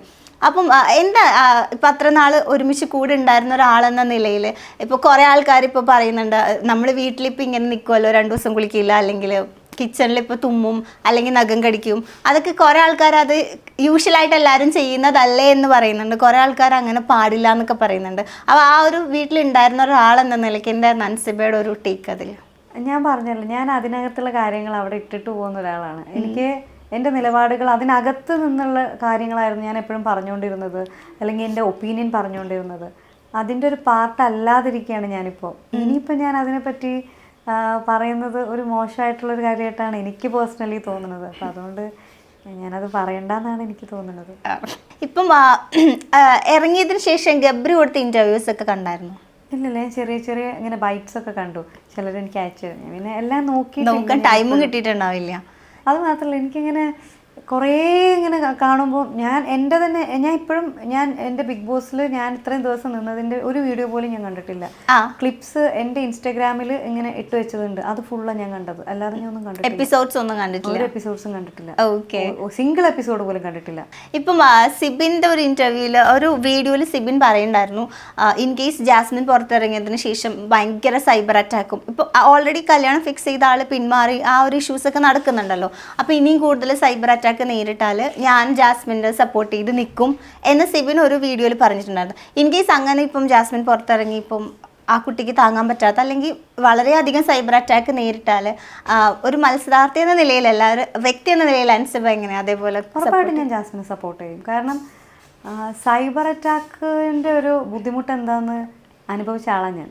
എനിക്കറിയാം അതിൻ്റെ പെയിൻ എന്താണെന്ന്. ഇപ്പോഴല്ല, ദൃശ്യം 1 ഇറങ്ങിയ സമയത്ത്, ആ സമയത്ത് സോഷ്യൽ മീഡിയ ഇങ്ങനെ വരുന്ന ഒരു സമയമാണ്. അപ്പം ആ സമയത്ത് ഞാൻ സൈബർ അറ്റാക്ക് നന്നായിട്ട് നേരിട്ട ഒരാളായിരുന്നു. അതിൻ്റെ ഒരു പ്രത്യാഘാതം എന്താണെന്ന് എനിക്ക് നന്നായിട്ട് അറിയാം. അപ്പോൾ ആരെയും അങ്ങനെ അറ്റാക്ക് ചെയ്യേണ്ട ആവശ്യമൊന്നുമില്ല. അത് ജാസ്മിൻ എന്നല്ല, ആരെയും. ഇപ്പം ബിഗ് ബോസിലെ കണ്ടസ്റ്റൻസ് എന്നല്ല, ഒരാളെയും സൈബർ അറ്റാക്ക് ചെയ്യേണ്ട ആവശ്യമില്ല എന്നാണ് ഞാനെപ്പോഴും പറയണത്. കാരണം കമൻറ്റ് ചെയ്യുന്ന ആൾ ചിലപ്പം ഒരു കമൻറ്റ് നെഗറ്റീവ് ഇടുകയായിരിക്കും, പക്ഷെ അത് അല്ല, ഏത് കമൻറ്റാണ് ആളുടെ ഹൃദയത്തിൽ തറച്ചിട്ട് വേദനിപ്പിക്കണമെന്ന് പറയാൻ പറ്റില്ല. അപ്പോൾ നമുക്കറിയാത്ത ആളെ പറ്റിയായിരിക്കും കമൻറ്റ് ഇടുന്നത്, അറിയാത്ത ആളുകളാണ് കമൻറ്റ് ഇടുന്നത്. അപ്പോൾ ഇഷ്ടമില്ലെങ്കിൽ ഇഷ്ടമില്ല, അങ്ങ് വിട്ടേക്കുക. അങ്ങനെ കമൻറ്റ് ചെയ്ത ഒരാളെ വിഷമിപ്പിച്ചിട്ട് പ്രത്യേകിച്ചൊന്നും കിട്ടാനൊന്നുമില്ല. ട്രോൾസും കാരണം ഇത് അതിനകത്ത് എന്നും കിടക്കുകയാണ്. അപ്പോൾ നിങ്ങൾ നേരിട്ട് എന്തെങ്കിലും പ്രശ്നം ഉണ്ടെങ്കിൽ അപ്പോൾ അത് പറയാം, അല്ലെങ്കിൽ ആ ഒരു സമയത്ത് അതിനെന്താണോ വേണ്ടതെന്ന് വെച്ചാൽ ചെയ്യാം. അല്ലാതെ വേറൊരു പ്ലാറ്റ്ഫോമിൽ കയറിയിട്ട് ഒരാളെ സൈബർ അറ്റാക്ക് ചെയ്യുമ്പോൾ അത് ഭയങ്കര പെയിൻഫുള്ളാണ്. ഇപ്പം അതേപോലെ തന്നെ വേറൊരു കോംബോ ആണ് ജിൻഡോ ജാൻമണി. ഇപ്പം ജാൻമണി ഔട്ടായതിനു ശേഷം സിഗരറ്റൊക്കെ ജിൻഡോ എടുത്ത് സൂക്ഷിച്ചു വെക്കുന്നതും ആ ഒരു ക്യൂട്ട് കോംബോ ഉണ്ടായിരുന്നു. ജിൻജാൻ അത് സോഷ്യൽ മീഡിയ ഇട്ടൊരു പേര് അല്ല, നിങ്ങൾ ബിഗ് ബോസിൽ ഇട്ട പേരാണ് തോന്നണല്ലേ, ജിൻജാൻ. സോഷ്യൽ മീഡിയ അത് ഏറ്റെടുത്തിട്ടുണ്ടായിരുന്നു. അപ്പോൾ ആ ഒരു കോംബോ പെട്ടെന്ന് പോയ പോലെ തോന്നി. അത് എങ്ങനെ ഉണ്ടായിരുന്നു അൻസിബ അത് നേരിട്ട് കണ്ടപ്പോൾ? നല്ല കോംബോ ആയിരുന്നു, നല്ല രസം, കോമഡി ആയിരുന്നു. ജാനും നല്ല കോമഡി ആയിരുന്നു. ജാൻ ഭയങ്കര പാവം ശരിക്കും. അപ്പൊ ജാൻ ഈ പൊട്ടിത്തെറിയും ബഹളമൊക്കെ ഉണ്ട്. പിന്നെ ഇപ്പൊ ഞാൻ പറഞ്ഞില്ലേ, ജിൻഡപ്പനാണെന്നുണ്ടെങ്കിൽ അറിയാതെ പലതും പറഞ്ഞു പോകണം, വേണമെന്ന് വെച്ച് പറയണല്ല. അപ്പോൾ പല സമയത്തും ഞാൻ പോയി പറയാറുണ്ട്, ജിൻഡപ്പ അങ്ങനെ പറയരുത് കേട്ടോ. അപ്പോൾ ജിൻഡപ്പന് മനസ്സിലാവും, സ്നേഹത്തിൽ ഇത് തെറ്റാണെന്ന് പറഞ്ഞെടുത്താൽ മനസ്സിലാവും. അപ്പോൾ തന്നെ ജിൻഡപ്പൻ സോറി ചോദിക്കാറുണ്ട്. ഇപ്പം ഞാൻ പറഞ്ഞാലെന്ന് മാത്രമല്ല കേട്ടോ, ജിൻഡപ്പൻ്റെ ഏറ്റവും വലിയ ക്വാളിറ്റി തെറ്റാണെന്ന് മനസ്സിലാക്കി കഴിഞ്ഞാൽ പോയി ക്ഷമ ചോദിക്കും. അതൊരു ഈഗോ ഇല്ലാത്തതുകൊണ്ടാണ്. അത് ഭയങ്കര ഒരു വലിയ ക്വാളിറ്റി ജിൻഡപ്പൻ്റെ. ഇപ്പം ജാനും ചിലതൊക്കെ പറഞ്ഞപ്പോഴും അപ്പോൾ ആ സമയത്ത് പറഞ്ഞാൽ മനസ്സിലാവില്ല, അല്ലെങ്കിൽ ഭയങ്കരമായിട്ട് ദേഷ്യം വരുന്ന സമയത്ത് നമുക്ക് പോയി കൺട്രോൾ ചെയ്യാൻ പറ്റില്ല. പക്ഷെ ഞാനത് സ്വയം മനസ്സിലാക്കി തിരുത്തുന്ന ഒരാളാണ്. പക്ഷെ സമയം വേണം. അപ്പോൾ ഇതാണ് എല്ലാവരും ശരിക്കും പറഞ്ഞാൽ ഓരോരുത്തർക്കും അവരുടേതായിട്ടുള്ള പോസിറ്റീവ് വശങ്ങൾ ഒരുപാടുണ്ട്. അപ്പോൾ ജിൻഡപ്പനാണെങ്കിലും ജാനാണെന്നുണ്ടെങ്കിൽ ആ ഒരു കൂട്ടുകെട്ട് ഭയങ്കര രസമാണ്, ഭയങ്കര ഇന്നസെൻസ് ആയിരുന്നു ആ ഒരു. അതെ, എനിക്ക് തോന്നുന്നു ഇറങ്ങി കഴിയുമ്പോൾ അവരുടെ ഒരു മീറ്റപ്പ് സോഷ്യൽ മീഡിയ ഒരുപാട് വെയിറ്റ് ചെയ്തിരിക്കുന്ന ഒരു ഉറപ്പല്ല, അത് ഭയങ്കര ഹിറ്റ് കോംബോ അല്ലേ. അതെ, ആ ഒരു ഫോട്ടോ ഒക്കെ എന്തായാലും മില്യൺസ് ലൈക്സ് ഒക്കെ ഉണ്ടാവും. ഇപ്പം നമ്മളിങ്ങനെ നല്ല വശങ്ങളെ കുറിച്ച് സംസാരിച്ച് കഴിയുമ്പോഴേക്കും പുറത്തിറങ്ങിയതിന് ശേഷം ഇപ്പോൾ ചില നെഗറ്റീവ് കാര്യങ്ങളുണ്ട്. ഇപ്പം ഏറ്റവും കൂടുതൽ ഞാൻ അൻസിബയെ കുറിച്ച് കേട്ടത്, എനിക്ക് ആക്ച്വലി അതൊരു നല്ലതായിട്ടും തോന്നിയിട്ടുണ്ടായിരുന്നു. പണ്ടത്തെ രാജതന്ത്രം ഫോളോ ചെയ്യുന്ന ഒരാളാണ് അൻസിബ. അതായത് ഒരു കാര്യത്തിലോർത്ത് അതും കുറച്ച് പണ്ടത്തെ രാജതന്ത്രം എന്നൊക്കെ പറയല്ലോ. എൻ്റെ അടുത്ത് അത് നമ്മുടെ അഭിഷേക് ഉണ്ടല്ലോ, അഭിഷേക് പറഞ്ഞായിരുന്നു. അഭിഷേക് ഇപ്പം പുറത്ത് ഔട്ടായോ? 2 അഭിഷേകുകളുണ്ട്. അഭിഷേക് കെ. അപ്പോൾ അഭിഷേക് കെ പറഞ്ഞായിരുന്നു രാജതന്ത്രം എന്ന് പറഞ്ഞിട്ടായിരുന്നു അന്ന് നോമിനേറ്റ് ചെയ്തത്. അപ്പൊ അത് കഴിഞ്ഞ് ഞങ്ങൾ ഭയങ്കര കമ്പനി ആയിരുന്നു. അപ്പൊ ഞാൻ എൻ്റെ അടുത്ത് ചോദിക്കായിരുന്നു, അഭി എന്താ പറഞ്ഞ രാജതന്ത്രം അല്ലേ? അപ്പൊ എന്നെ നോക്കി ചിരി, അയ്യോ എന്ന് പറഞ്ഞ് എന്നെ നോക്കി ചിരിക്കുക. അതൊക്കെ അപ്പൊ അങ്ങനെ കണ്ടിട്ട് അങ്ങനെ കമന്റ് കണ്ടിട്ടുണ്ടായിരുന്നു, അത് വെച്ച് പറഞ്ഞതാന്ന് പറഞ്ഞിട്ടുണ്ട്. അപ്പൊ അത് കണ്ടിട്ടാണ് അങ്ങനെ പറഞ്ഞത്, ഒരു രാജതന്ത്രം പോലെ എന്നൊക്കെ. അപ്പൊ ഞാൻ തന്നെ പെട്ടെന്ന് രാജതന്ത്രം ഇത്രയും വലിയ ആളായ ഞാൻ ഒന്ന് ചിന്തിച്ചിട്ടുണ്ടായിരുന്നു. അങ്ങനെ എനിക്ക് പറയാനുള്ള കാര്യങ്ങൾ അല്ലെങ്കിൽ ഞാൻ ഒബ്സർവ് ചെയ്യുമ്പം എനിക്ക് വേണമെന്ന് വെച്ചാൽ ഒബ്സർവ് ചെയ്യുന്നതല്ല. ഇപ്പം നമ്മുടെ അടുത്ത് കൂടെ പോകുന്ന ആൾക്കാർ നമ്മൾ കാണുന്നുണ്ട്. അപ്പം ഞാൻ ചിലപ്പോൾ ഒരു ആർട്ടിസ്റ്റ് ആയതുകൊണ്ട് കുറച്ചും കൂടെ കൂടുതൽ ഗ്രഹിക്കുമായിരിക്കും. കാരണം നമ്മളൊരു ക്യാരക്ടർ ചെയ്യാൻ വേണ്ടിയിട്ട് കൂടുതലായിട്ട് ബാക്കിയുള്ളവരുടെ മാനറിസംസ് ഇതൊക്കെ അറിയാതെ നമ്മളിങ്ങനെ ഒരു ഗ്രാസ്പ് ചെയ്യുന്ന ഒരു ഇതുണ്ടാവും, എല്ലാ ആർട്ടിസ്റ്റിനും ഉണ്ടാവും. അതുകൊണ്ടായിരിക്കും എനിക്ക് പെട്ടെന്ന് എനിക്ക് മനസ്സിലാവും. അപ്പോൾ ഞാൻ ആവശ്യമുള്ള സമയത്ത് മനസ്സിലായ കാര്യം ചോദിക്കുകയാണെങ്കിൽ ഞാൻ പറയും, അല്ലെങ്കിൽ ഞാൻ പറയേണ്ട ആവശ്യമില്ലല്ലോ, ഞാൻ പറയാറുമില്ല. അപ്പോൾ എനിക്ക് മനസ്സിലായ കാര്യങ്ങൾ ഞാൻ ഋഷിയോട് പറയും, എനിക്കറിയാവുന്ന കാര്യങ്ങൾ ഞാൻ ഇതാക്കും. അപ്പോൾ അത് ഞാനിപ്പോൾ ടാസ്ക് വരികയാണെന്നുണ്ടെങ്കിലും ഞാനത് പറയും, ഋഷിയോട് പറയും, അല്ലെങ്കിൽ എൻ്റെ കൂടെ അപ്പം ആരാ ഉള്ളത്, എൻ്റെ ഫ്രണ്ട്സിൻ്റെ അടുത്ത് ഞാൻ പറയും, എല്ലാത്തരടുത്ത് ഞാൻ പറയില്ല. അപ്പം അങ്ങനെ ഞാൻ പറയാറുണ്ട്. അല്ലാതെ ഞാൻ ചുമ്മാ കയറിയിട്ട് അതെ നിങ്ങളെ പറ്റി എനിക്ക് ഇങ്ങനെ മനസ്സിലായിട്ടുണ്ട് കേട്ടോ എന്ന് പറഞ്ഞിട്ട് എനിക്ക് പറയാൻ പറ്റൂലല്ലോ. അപ്പം എനിക്ക് ഇങ്ങനെയല്ലേ പറയാൻ പറ്റുള്ളൂ. അപ്പം അതിനെ നെഗറ്റീവായിട്ട് കാണുന്നത് എനിക്ക് ഇപ്പോഴും മനസ്സിലായിട്ടില്ല. അല്ലാതെ ഞാൻ വേറെ പ്രത്യേകിച്ച് എനിക്ക് മനസ്സിലായില്ല. പിന്നെ ഓക്കെ എനിക്ക് രാജതന്ത്രം കിടക്കട്ടെ രാജല്ലേ. പിന്നെ ഈ കട്ടിൽ റാണി എന്നൊക്കെ പറയുന്ന പേരൊക്കെ അതിനൊക്കെ എങ്ങനെ പുറത്തിറങ്ങി? റാണി ഉണ്ടല്ലോ, അത് റാണി, അതിനെങ്ങനെ നോക്കിക്കണ്ടേ ഇപ്പൊ പുറത്തിറങ്ങി? കട്ടിൽ റാണി ഒന്നും എനിക്ക് അങ്ങനെ ഫീൽ ചെയ്തിട്ടുള്ളൊരു കാര്യമൊന്നുമില്ല. കട്ടിൽ എന്തായാലും ഇപ്പൊ ഏത് മനുഷ്യന്മാരാണെങ്കിൽ ഒന്നെങ്കിൽ കട്ടിൽ കിടക്കും, അല്ലെങ്കിൽ സോഫയിലിരിക്കും, അല്ലെങ്കിൽ ചെയറിലിരിക്കും, ഫ്ലോറിൽ. ഇത്രയല്ലേ നമുക്ക് ചെയ്യാൻ പറ്റുള്ളൂ മനുഷ്യന്മാർക്ക്. അതിനകത്ത് എന്താ ചെയ്യാ? വേറെ ഞാൻ എന്താ ഞാൻ പിന്നെ ചെയ്യാ? ഇരിക്കുക, സോഫയിലിരിക്കുക, നിൽക്കുക, നടക്കുക, ഇത്രയൊക്കെയല്ലേ എനിക്ക് ചെയ്യാൻ പറ്റുള്ളൂ. എല്ലാവർക്കും അതല്ലേ ചെയ്യാൻ പറ്റുള്ളൂ. പിന്നെ ഞാൻ എന്ത് ചെയ്യും? ഇത് എനിക്ക് അറിഞ്ഞൂടെ ഇതിനെന്താ പറയണ്ടേന്ന്.